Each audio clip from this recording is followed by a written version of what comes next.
meskipun saya bukan pendukung Presiden Prabowo, kita nggak mau ada situasi yang darurat. Kita maunya Pilpres tetap tahun 2029. Tapi kalau di kelompok istana kemudian melakukan tindakan-tindakan yang membahayakan kepada Presiden seperti sekarang ini, ya mungkin memang disengaja, jangan-jangan gitu.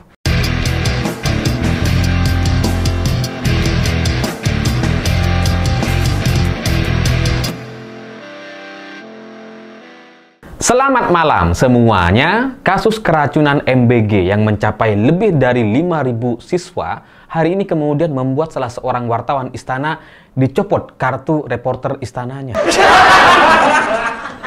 Yang salah siapa yang dicopot? Wartawan. Harusnya kan yang dicopot ya pejabatnya, vendornya gitu ya, kepala BGN. Ini malah wartawan. Hanya gara-gara si wartawan ketika bertemu dengan Presiden Prabowo menanyakan soal MBG. Pak, gimana soal MBG yang akhir-akhir ini banyak dibicarakan oleh masyarakat? Oh iya, nanti kita akan panggil kepala BGN. Itu jawaban Pak Presiden. Tapi hanya gara-gara bertanya seperti itu, si wartawan ini dicabut kartu reporter istananya. Jadi setelah ini dia tidak bisa lagi ikut kegiatan-kegiatan pemerintah atau bertanya kepada Presiden. Ini kan ya tugas dia memang wartawan untuk bertanya gitu. Yang ditanyakan benar memang dibicarakan oleh banyak orang gitu. Jadi ya yang keracunan anak-anak gitu ya, yang nangis pejabat BGN gitu ya, yang dicopot wartawan. Ini padahal cuma nanya gitu kan. Dan ketika wartawan ini menanyakan kasus MBG yang kemudian membuat lebih dari 5.000 siswa itu keracunan gitu ya, kenapa kemudian dianggap sebagai sebuah kesalahan gitu? Padahal dia cuma nanya atas satu situasi atau kejadian yang benar-benar terjadi. Kenapa jadi kayak nggak boleh nanya, nggak boleh tanya-tanya? Kalau alasannya ini karena Presiden Prabowo baru pulang dari luar negeri, pertanyaannya tidak sesuai dengan konteks atau tidak sesuai dengan kepulangan Presiden ke Indonesia gitu ya, itu menjadi sebuah cerita atau alasan yang sangat tidak logis sama sekali gitu, karena ini tahun 2025. Komunikasi kita tidak lagi menggunakan surat gitu. Komunikasi kita itu bisa dalam hitungan detik bisa langsung terhubung lewat telepon, WA dan sebagainya. Bukan lagi berkirim surat, sehingga kalaupun Presiden Prabowo ada di luar negeri, ya pasti dia tahu gitu terkait masalah-masalah yang terjadi di dalam negeri. Kecuali pejabat-pejabat di istana atau di lingkaran pemerintah hari ini tidak mau memberitahu Presiden. Kecuali itu yang terjadi gitu. Jadi nggak ada gap waktu gitu ya, sehingga ketika Presiden Prabowo datang ke Indonesia seharusnya biasa saja ketika ditanya soal masalah MBG. Karena itu memang yang sedang terjadi di Indonesia gitu. Karena kalau reporter istana kartunya kemudian dicabut dan ya tidak dibolehkan lagi untuk ikut kegiatan Presiden, kita kan perlu tahu gitu alasan pencabutannya apa. Kalau cuma karena alasan nanya MBG, ya MBG ini kan masalah negara gitu, ya masalah pemerintah gitu, dan Pak Prabowo adalah presidennya, harusnya ya kan biasa saja gitu. Dan yang aneh dari kasus ini, saya melihat ini sebenarnya biasa saja gitu. Presiden Prabowo juga kelihatan nggak keberatan ketika memberikan jawaban itu, karena ketika saya lihat videonya, Presiden Prabowo itu sebenarnya sudah hampir mau balik kanan gitu ya, atau mau pergi itu. Tapi kemudian muncul pertanyaan dari wartawan CNN ini yang memang menjadi bagian dari tim wartawan istana, itu yang kemudian nanya soal MBG. Jadi Presiden Prabowo yang sudah mau balik kanan, terus kemudian dengar pertanyaan tambahan, balik lagi tuh memberikan jawaban. Artinya kan Presiden nggak keberatan gitu untuk menjawab pertanyaan yang disampaikan oleh si wartawan ini. Nah terus kalau pihak istana kemudian mencabut kartu reporternya, atas dasar apa gitu? Presiden nggak keberatan, kok kamu yang keberatan? Dan kalau kalian keberatan yang mencopot kartu reporter istana ini, keberatannya karena apa? Oh, presidennya aja nggak masalah. Ya, dan jawaban presiden juga saya lihat ya bagus aja gitu. ya oke lah sebagai orang yang baru pulang dari luar negeri dan kemudian ditanya soal masalah yang terjadi di Indonesia, Pak Prabowo bilang ya nanti akan kita panggil bertemu dengan kepala BGN dan akan dibahas gitu ya. Ya itu kan jawaban yang bagus, yang sesuai gitu. Bukan jawaban ngapain nanya-nanya. Nggak begitu gitu. Nggak ngomel, nggak marah gitu. Jawaban presiden ya biasa sesuai dengan apa yang akan dia lakukan di waktu yang akan depan gitu. Jadi ya kalau kemudian setelah ini kepala BGN dipanggil gitu ya, dan kemudian dievaluasi, ya itu wajar saja. Biasalah gitu ya, itu memang harus dilakukan oleh presiden. Tapi wartawan atau kartu reporter istana yang kemudian dicopot gitu ya, ini kan jadi kayak, apa ya, kesalahan dia gitu. Presiden nggak masalah, jawab pertanyaannya juga bener gitu. Kenapa kemudian ini jadi seolah-olah masalah besar yang harus diselesaikan dengan pencopotan gitu. Ya saya nggak tahu siapa yang melakukan pencopotan, tapi beritanya ini sudah ada di mana-mana, sudah dikonfirmasi oleh beberapa berita di media gitu, sehingga ya di grup WA juga sudah ada capture-nya, dan ya kan sesama wartawan ya banyaklah beredar di kalangan wartawan bahwa ada pencopotan seperti ini gitu. Ya, yang perlu kita cari tahu ini sebenarnya siapa gitu yang melakukan pencopotan kepada wartawan CNN ini gitu. Ya, kalau setahu saya secara struktur di istana, ya pasti ini urusan atau masalah biro pers nih yang melakukan pencopotan kayak gini, karena biasanya yang mengatur tim wartawan dari berbagai media itu kan ada di biro pers gitu. Jadi yang melakukan pencopotan adalah biro pers, dan saya nggak tahu siapa biro persnya. Kalau dulu tahu gitu, sekarang ya silahkan aja dicek dan ditanyakan kepada biro pers kenapa kemudian melakukan pencopotan kepada wartawan yang hanya melaksanakan tugasnya. Karena bertanya kepada presiden itu kan tugas dia gitu. Kalau dia nggak nanya, berarti dia tidak melakukan tugasnya.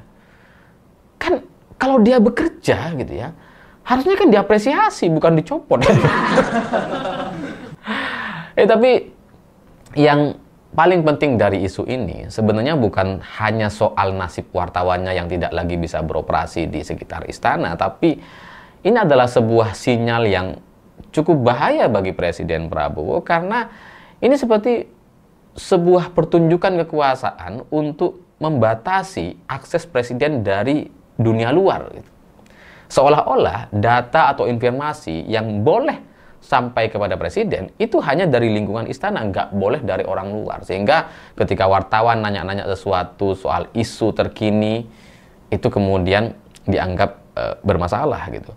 Nah, kalau presiden kemudian diberikan sekat atau diberikan jarak dengan wartawan hanya karena menanyakan isu terkini, ya maka ke depan para wartawan yang ada di sekeliling istana hanya akan menanyakan pertanyaan-pertanyaan yang dibolehkan. Nah, terus kalau kayak gini, ngapain jadi wartawan? Nggak usah dibubarin sekalian nggak usah wartawan tim istana gitu. Nggak ada reporter istana, bubarin aja semuanya gitu. Dan ketika presiden melakukan kunjungan, melakukan jumpa pers dan sebagainya, ya nggak usah wartawan sekalian. Ya karena aneh dan ajaib sekali ini kejadian di tahun 2025 di tengah keterbukaan informasi yang seperti ini.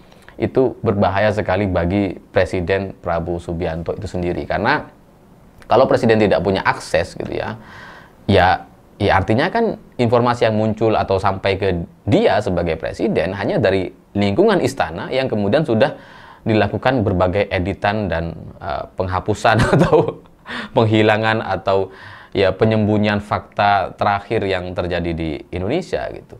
Jadi itu sangat berisiko sekali untuk Presiden Prabowo, karena kalau situasi ini hanya satu situasi yang kemudian sekarang jadi pembicaraan di mana-mana.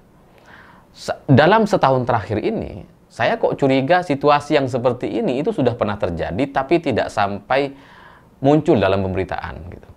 Artian dalam setahun terakhir ini memang Presiden Prabowo diberikan data yang sangat terbatas sekali dari hanya lingkaran istana saja, tidak dari orang luar. Ya, kalau itu yang terjadi, maka wajar kalau kemarin terjadi kerusuhan besar di akhir Agustus dan kemudian terjadi kemarahan di benak masyarakat terkait situasi terakhir. Ya, karena memang para elitnya itu menyembunyikan situasi yang sebenarnya, sehingga presiden tidak bisa memberikan kebijakan untuk merespon atau menjawab situasi yang sedang terjadi di Indonesia. Jadi pencabutan kartu reporter istana ini ya bagi saya bukan hanya soal nasib reporternya, bukan hanya soal MBG-nya, tapi lebih dalam dari itu soal situasi di negara kita yang presidennya kemudian dibatasi akses informasinya dari dunia luar gitu. Dan ini berisiko kalau kemudian nantinya ada masalah-masalah yang menumpuk gitu. Karena kalau kita mau bandingkan dengan kasus MBG, kembali kepada MBG gitu ya. Kalau kita mau melihat gitu ya, masalah ini sebenarnya sudah ada sejak beberapa bulan yang lalu. Tapi kemudian kan ya dibatasi gitu. Yang anak-anak yang nggak boleh kritik lah, mau ditampol lah gitu ya. Kemudian ada surat perjanjian tidak boleh menyampaikan protes kepada wali murid gitu. Itu kan bagian dari pembungkaman atau menutupi masalah yang terjadi di lapangan. Sekarang ketika muncul angka sudah mencapai lebih dari 5.000 orang dan kemudian videonya beredar di mana-mana tidak bisa dibantah lagi. Itu kalau diibaratkan penyakit, itu sudah lumayan akut gitu. Sehingga penyelesaiannya untuk mengobati masalah ini itu juga ya lebih berat gitu dibandingkan dulu ketika masalahnya masih sedikit.